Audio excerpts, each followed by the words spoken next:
Welcome back to the channel. It's Sunday, August 25th, a beautiful morning in the Northeast as summer quietly comes to an end here in 2024. We have any golfers out there? I've been playing golf probably since I was 15 or 16. Once became pretty good, got my handicap down to a 9. Then slowly began playing less and less. My handicap is, I don't even know where it is, somewhere in the 20s. And I played a bunch this summer, 9 holes, 18 holes. Didn't break 100 on any 18-hole round and didn't break 55 on any 9-hole round. It's been a miserable summer for the golf game. Brutal getting off the tee. Just cannot get off the tee. Anyway, played the other day, just 9 holes. But I'm back, baby. I shot a 48. 9 holes, 48. Now, that's laughable for many good golfers, of course. But a 48, I was 4 over through 7 holes. First 2 holes were a disaster. Then the last 7 were 4 over. Hit some good golf shots. Very excited. Can't wait to play again. I'm playing this Wednesday. All right, enough of that crap. Hey, do me a favor, comment. Don't be afraid to comment. Tell me if you like what's happening. Any pushback, you think I'm wrong, let me know how I'm wrong. Disagreements, discussion, debate. Happy to do it. Tell your friends and family, please subscribe to the channel, like the videos, click the bell for notifications. Today, I want to talk to you about Jerome Powell's speech at their annual meeting in Jackson Hole last week. I'm going to talk to you about the jobs revision number, the benchmark revisions from the Bureau of Labor Statistics. I want to talk briefly about Vice Presidential candidate Tim Walz and his penchant for not telling the truth or exaggerating or lying, misrepresenting. All right, so Jerome Powell spoke last week at the annual conference in Jackson Hole, Wyoming. A beautiful place for the wealthy and connected and powers that be to meet and talk about monetary policy. And he juiced the markets. I'm going to conclude now, once and for all, Jerome Powell is a dove when it comes to inflation. He has been talking up stock markets since, mid-2023 for sure, but definitely December of 2023. The Fed has to understand their job is not to boost stocks. But boy, oh boy, that seems to be their main goal. And I put up some quotes on the screen here I'm going to read from the text of his speech he gave in Jackson Hole, indicating the Fed is now ready to begin to cut interest rates, that inflationary pressures have eased sufficiently that gives the Fed license to do so. Powell said this: inflation has declined significantly. The labor market is no longer overheated, and conditions are now less tight than those that prevailed before the pandemic. Supply constraints have normalized, and the balance of risk to our 2 mandates has changed. Remember, the 2 mandates, the dual mandate is maintain stable prices and maintain full employment. Stable prices means inflation rate, CPI, somewhere around the 2% level. Full employment, unemployment means unemployment rates, the U3 number around 4 to 5%. Our objective has been to restore price stability while maintaining a strong labor market, avoiding the sharp increases in unemployment that characterized earlier disinflationary episodes when inflation expectations were well anchored. This refers to the short-run trade-off we've identified over many decades between inflation and the rate of unemployment, which is to say, in the short run, as unemployment falls, inflation rates rise, and as unemployment rise, inflation rates fall. So he's saying he didn't identify that trend here. He went on to say, while the task is not complete, we have made a good deal of progress towards that outcome. No question about that. The Fed and you and I and small businesses and entrepreneurs, not fiscal policy, not Kamala Harris, not Joe Biden, are responsible for bringing the inflation rate down from 9% in mid-2022 to now 2.93% level here in 2024. Goes on to say, after a pause early this year, progress toward our 2% objective has resumed. My confidence has grown that inflation is on a sustainable path back to 2%. That may be, but we're not there yet. Remember now, he's implying here about the lag effects of monetary policy. Data seems to suggest, looking back over the decades, that when the Fed changes interest rates, either by raising them or lowering them, the impact on the real economy takes 6 months-ish to show up. So he is working that lag effect in this commentary. He's suggesting the rate hikes that have been done have still not fully impacted the economy. He continues, turning to employment. In the years just prior to the pandemic, we saw the significant benefits to society that can come from a long period of strong labor market conditions, low unemployment, high participation, historically low racial employment gaps, and with inflation low and stable, healthy real wage gains that are increasingly concentrated among those with lower incomes. That is all, I'll tell you what, that is all statistically provable wrong. Strong labor market conditions. He's known from the beginning that the strong labor market conditions were simply a bounce back from the lockdowns, that the low unemployment rate was a little bit fugazi. Remember now, we count part-time jobs as full-time jobs. He's known, as well as I've known, or anyone else who does the analysis, that job creation in America for the past 3 years has been largely part-time and more multiple job holders. The labor force participation rate is not high. It's still well off the highs of the 90s and early 2000s. You can see it right here in this chart. Now, clearly it's high for, clearly you can see from the chart, it's high since the pandemic lockdowns, but it's still below where we were before the pandemic lockdowns. So a blatant lie by Powell there. Just incredible when it comes to labor force participation. Historically low racial employment gaps. Okay, not really though. Sorry, that's not true. Employment gaps were lower during the Trump years than they were during the Biden-Harris years. Inflation low and stable. It is now, and it is relatively stable. Healthy real wage gains, those are gone. Not to mention, from 1975 till 2021, there were no real wage gains. And there was a little spurt in real wage gains in 2021, 2022, but that's gone now. He goes on to say, today the labor market has cooled considerably from its formerly overheated state. Again, debatable about overheated. Part-time jobs returned from the pandemic. The unemployment rate began to rise over a year ago and is now at 4.3%. Still low by historical standards, but almost a full percentage point above its level in early 2023. Yeah, but still in the full unemployment level. We call it NAIRU, the non-accelerating inflation rate of unemployment, NAIRU. 4.3%, this is the U3 number, mind you. Okay, so relatively narrow measure. This is in the range of full employment, unemployment, no question about it.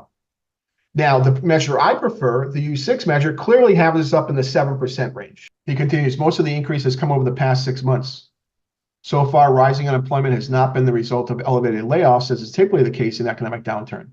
Rather, the increase mainly reflects a substantial increase in the supply of workers and a slowdown from previously frantic pace of hiring. That frantic pace of hiring was the return from the lockdowns. Good Lord. Jerome, these guys have PhDs. The Fed is stock full of PhDs in economics. Now, the supply of workers, of course, that's Biden-Harris immigration. Maybe to some extent, people that were considered in long-term unemployment, the discouraged worker coming back into the labor force, and we can think about seniors, boomers, who have been hit with inflation they didn't expect, and now they don't have enough money to take care of themselves, that had to go back to work. He goes on, even so, the cooling in labor market conditions is unmistakable. Job gains remain solid, but have slowed this year. Job vacancies have fallen, and the ratio of vacancies to unemployment has returned to pre-pandemic range. The hiring quits rate are now below the levels that prevailed in 2018, 2019. Nominal wage gains have moderated, which means real wage gains have moderated. All told, labor market conditions are now less tight than just before the pandemic in 2019, a year when inflation ran below 2%. He continues, it seems unlikely that the labor market will be a source of elevated inflationary pressures anytime soon. We do not seek to welcome further cooling in labor market conditions. Yes, agreed on the inflationary pressures. No question about it. He goes on, the upside risks to inflation have diminished and the downside risks of employment have increased. As we've highlighted in our last FOMC statement, we are attentive to the risks of both sides of our dual mandate. This is why the dual mandate has to be eliminated. This silliness right here. The short-term trade-off between inflation and unemployment. The Congress has got to change the Fed's dual mandate. Their only mandate should be stable prices, period. He continues, the time has come for policy to adjust. Markets went crazy. And I'll show you this in just a few seconds. I'll show you some market snapshots.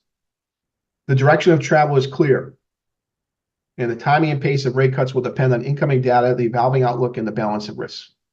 Big giant signal to the markets. Don't worry, no more uncertainty. We're going to cut rates. Blatant giveaway to financial markets. He goes on to say, we will do everything we can to support a strong labor market as we make further progress toward price stability. With an appropriate dialing back of policy restraint, there is good reason to think that the economy will get back to 2% inflation while maintaining a strong labor market. Current level of our policy rates gives us ample room to respond to any risks we may face, including the risk of unwelcome further weakening in labor market conditions, or unspoken, read between the lines, a drop in stock prices. This is unbelievable. The Fed has caved to markets again. This is the same Fed, the same chair who said inflation was transitory in 2021 and now convinced that inflation problems are over. The Fed is going to be wrong. Housing is near all-time highs in terms of prices. Stocks are near all-time highs. Food prices at all-time highs. We're at full employment, unemployment. Gold at all-time highs. This is a giveaway to markets. This is a giveaway to politicians. This is definitely stepping into the 2024 presidential race. This is the problem with the Fed's dual mandate. Markets have priced in at least 25 basis point rate cut for the federal funds at the conclusion of the two-day meeting, September 17th and 18th. Some analysts are even predicting a 100 basis point rate cut by the end of the year, bringing the Fed funds back down to 4.5%. That can't be. Don't let that happen. The winners of this commentary, of this speech in Jackson Hole, stock traders, pension fund recipients, 401k holders, Kamala Harris, corporate boards. Losers, everybody else. Everybody else. Let's take a quick look at some of the price action from Friday. Look at the S&P 500. Close the week at 5,634, not too far off its all-time highs. You can see the rally on the back of the Fed comments. Looking at the U.S. 10-year Treasury, you can see the drop in yield, so the rally in prices on the back of the Fed comments. And gold's not buying this crap either. Look at the gold market. Rallied aggressively on the back of the Fed comments because they know what everyone else is knowing. Inflation is not over. Our improbable inflation is not over. Fed Chair Powell, the big dove, caved. All right, as of now, 25 basis point cut coming in September. I think it's a mistake. They should be on hold. Let's see what happens when their comments come out on the 18th that afternoon. All right, moving on. Let's take a look at the other thing that caused lots of excitement last week. Helped convince markets that the Fed will, in fact, cut rates in September. Helped boost stocks, cause a rally in bond prices and a drop in bond yields. So let's turn to jobs. Lots of excitement. On the 21st of August, the Bureau of Labor Statistics, BLS.gov, released their benchmark revision for job creation.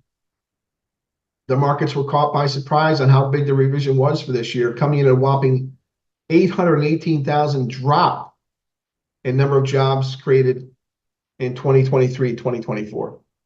This is the biggest downside revision since 2009. I've been telling you about the Fugazi labor market data under Biden-Harris for months. See videos from August 2nd, May 4th, April 6th. Biden-Harris wanted re-election when Biden was candidate. They needed a strong job market or the appearance of such.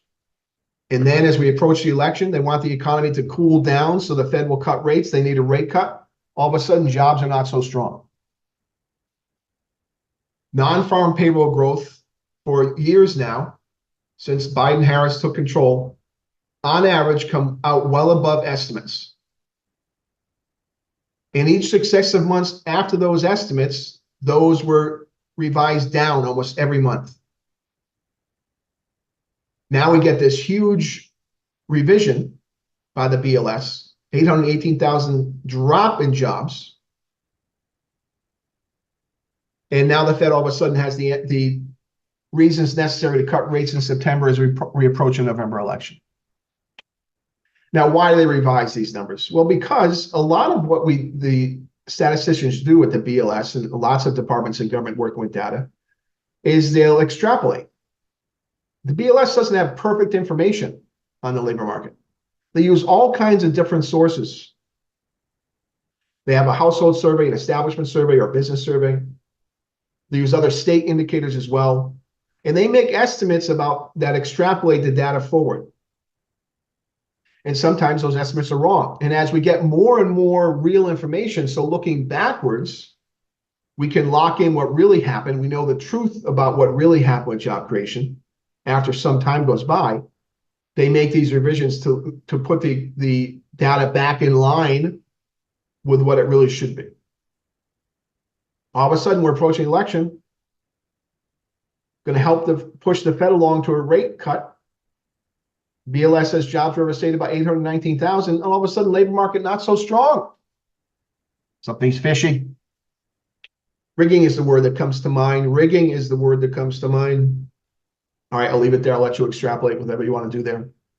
Take a look at the week ahead in terms of economic data for the U.S. economy coming out and how it might impact markets in the Fed decision.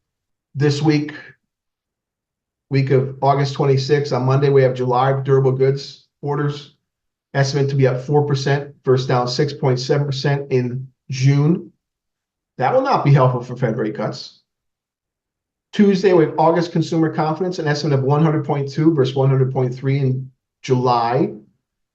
This number is near recent lows, not likely to cause much change in Fed outlook for September. Wednesday, as always, mortgage applications for the week ending the 24th of August. Thursday, as always, at 8:30, we get initial unemployment claims for the week ending August 24th. How many Americans lost their job and filed for unemployment insurance? We get a second look at Q2 GDP, looking for 2.3%. That was with the first release last month at 2.3%. We get the July trade balance goods only, looking for minus 97 billion, about the same as in June. Again, we're on the pace for over $1 trillion trade deficit here in 2024. Bad news. Think China, think Mexico, think Vietnam. And then we also have on Thursday, July pending home sales. Those are homes already in contract, waiting to go to closing, looking for up 0.2% versus 4.8% in June. The claims data and the pending home sales data could impact the Fed decision. Friday, we get the Chicago Purchasing Managers Index for the month of August, looking at 44.4 versus 45 in July. This is a weak number. Below 50 is contractionary, so this clearly indicates recessionary pressures. Otherwise, carefully watch for Fed headlines. Watch out if Kamala enunciates a policy position that could be market impacting. And keep an eye on Israel and everyone else in the Middle East, including Yemen and the Houthi rebels, continue to take on shipping in the Red Sea. And the U.S. is powerless, apparently. Powerless. They don't want to piss off the Muslims in Michigan and lose Michigan in the Electoral College in November. All right, my last thing today, I want to talk about Tim Walz, the VP candidate for the Democrat Party. Timmy, what's going on, pal? America's dad now, apparently, right? Talk about weird. He's not the most truthful fella, is he? The vetting process for the no weird America's dad was not very thorough. So far, the misrepresentations from Tim Walz include he lied about his rank in the National Guard for years, lied about serving in combat for years, lied about when he retired from the National Guard for years, lied about being a coach and leading his football team to a championship. He was a volunteer assistant coach, lied about that for years, lied about the method by which his wife got pregnant, lied about being the outstanding young Nebraskan, an award he said he received. He was one of 52 that received the award. The one person that won the ultimate award, the number one of the group of 52, was not Tim Walz. Lied about being selected by Harvard to teach in China. He connected with a nonprofit that was created by two people who graduated from Harvard. And he used it through that nonprofit. He went and taught a high school in China, but he was not selected by Harvard College because of his outstanding teaching ability to go teach in China. Oh boy, Timmy, he got away with these lies for years while running for Congress, running for governor. He got away with it. He shouldn't this time. Trump and Vance should hammer the message home. Tim does not like to be fully honest. Now, look, politicians, both sides, stretch their truth regularly, fluff up their resumes, but outright lies are usually called out quickly. Not so much for Tim. Well, they're being realized now. All right, that's all I have for you right now. Always try to buy American.